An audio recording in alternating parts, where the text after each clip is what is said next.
मुख्यमंत्री सुनेत्र पवार यांच्याबद्दल काँग्रेस ही गुडिया असं काही वक्तव्य केलेलं आहे. कोणी केलं?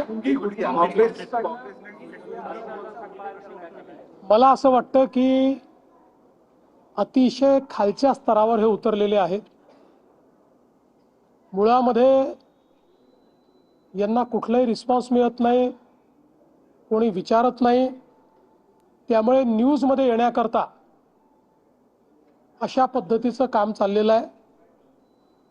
बदनाम हुए तो क्या हुए, नाम तो हुआ, अशा पद्धतीनं यांची कारवाई चाललेली आहे.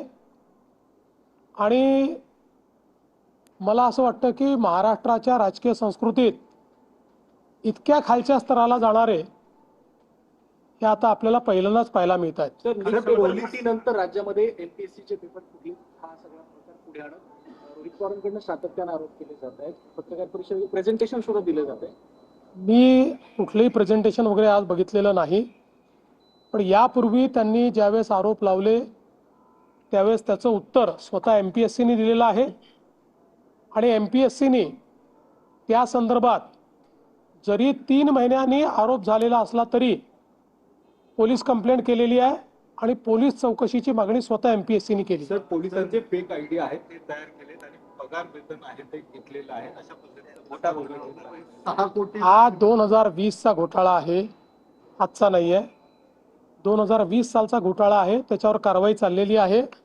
आणि सगळ्या ज्यांनी घोटाळा केला त्यांना त्या ठिकाणी निश्चितपणे कारवाई झालेली आहे आणि होते.